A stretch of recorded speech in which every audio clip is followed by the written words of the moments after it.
বৃষ্টি পড়ে ব্যাঙ ডাকে। আর এরই মাঝে আমার খেতে ইচ্ছা করেছে তেলে ভাজা পিঠা। তো মাকে বললাম, মা আমার তেলে ভাজা পিঠা খেতে ইচ্ছা করেছে।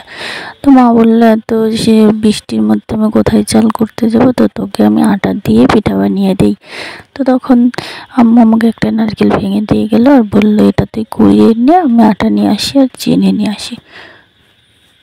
তো মোটা কুড়িয়ে নিচ্ছি সুন্দর করে।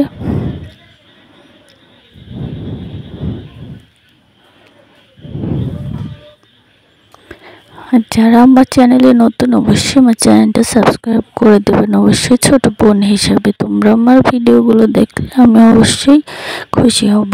আর আমার ভিডিও যদি ভালো না হয় তাহলেও বলবে যে আমার কোথায় কী ত্রুটি আছে, সেটা আমি সংশোধন করে নেওয়ার চেষ্টা করব। যেহেতু আমি নতুন অত কিছু বুঝি না। আর দেখো এদিকে আমার নারকেলটা কোরানো হয়েছে। আর এই দেখো মা চিনি নিয়ে এসেছে। সুন্দর করে এখন সবাই যে আটা দিয়ে আমাকে বানিয়ে দেবে।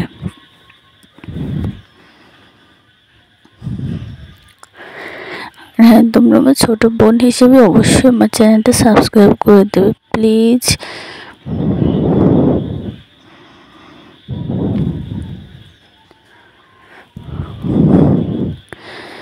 দেখো এখন গরম পানি দিয়ে ওরন দিয়ে সুন্দর করে মাখিয়ে নিচ্ছে।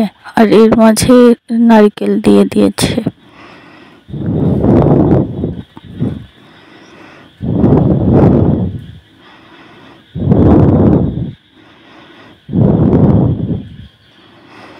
দেখুন এখানে মাই করছে, নানি বসে আছে, ভাগিনা বসে আছে, আমিও বসে আছি যে কখন পিঠা হবে আর কখন আমি খাবো।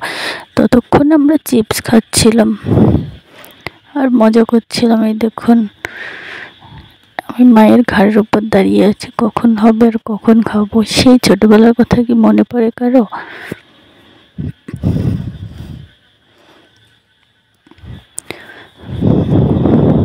তো দেখুন নানি এখানে সুন্দর করে পিঠাগুলো উঠাচ্ছে। আর হ্যাঁ, এগুলো না বেশি ফুলছে না, কারণ কি এগুলোর ভিতরে নারকেল দেওয়া, তো এর জন্য কি বেশি ফুলছে না। এই দেখো আমি এখানে নিয়ে নিয়েছি খাওয়ার জন্য। আপনারা সবাই ভালো থাকবেন, সুস্থ থাকবেন, নিজের প্রতি খেয়াল রাখবেন আর আমাকে একটু সাপোর্ট করবেন। আজকের মতো এই পর্যন্তই, সবাই ভালো থাকবেন। আল্লাহ হাফিজ।